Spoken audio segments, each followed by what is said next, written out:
Hamburg اور اس کے نوائی علاقوں سے پاکستانیوں اور دوسرے مسلم ملکوں سے تعلق رکھنے والے عاشقان رسول نے بڑی تعداد میں احتجاجی ریلی میں شرکت کی، جس کا اہتمام اسلامک کونسل کمیٹی ہیمبرگ نے کیا تھا۔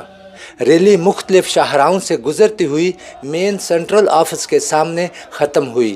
قوت عشق سے ہر پست کو بالا کر دے، دہر میں عشق محمد سے اجالا کر دے۔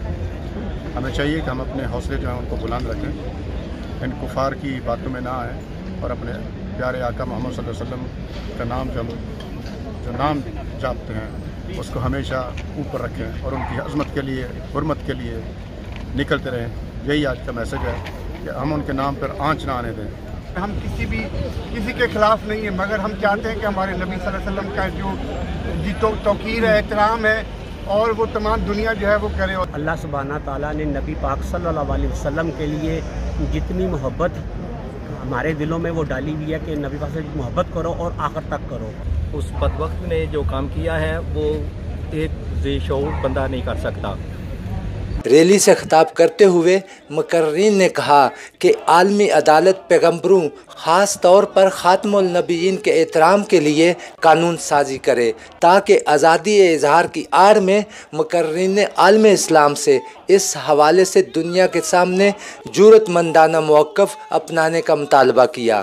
آپ صلی اللہ علیہ وسلم کے خلاف کوئی بھی ایسی کوئی نازیبا الفاظ نہ استعمال کیتے جان جہدے وچ مسلماناں دے اور انسانیت لئی جڑا نا وہ کوئی پرابلم ہوئے۔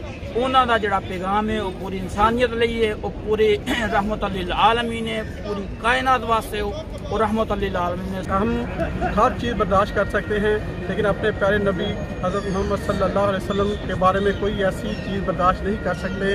ان کی شان کے متعلق کوئی ایسی بات کرے ہم یہ کبھی برداشت نہیں کریں گے۔ ایز اے مسلم ہم اپنی جان دے سکتے ہیں۔ اکٹھے ہوئے، اور میری گورنمنٹ آف جرمنی اور گورنمنٹ آف پاکستان سے ریکویسٹ ہے کہ ان پر دباؤ ڈال کے ہمیں یہاں زندگی گزارنے کا موقع دیا۔ جزاکم اللہ خیر۔ جب تک یہ فرانس گورنمنٹ اپنے رویے کو صحیح نہیں کرتی، ہم احتجاج کرتے رہیں گے۔ ریلی کے شرکاء نے گستاخانہ حقوں اور فرانس کے صدر میکرون کے خلاف مذمتی قرارداد کی منظوری بھی دی۔ شبیر احمد کھوکھر، پاکستان ٹیلی ویژن نیوز، جرمنی۔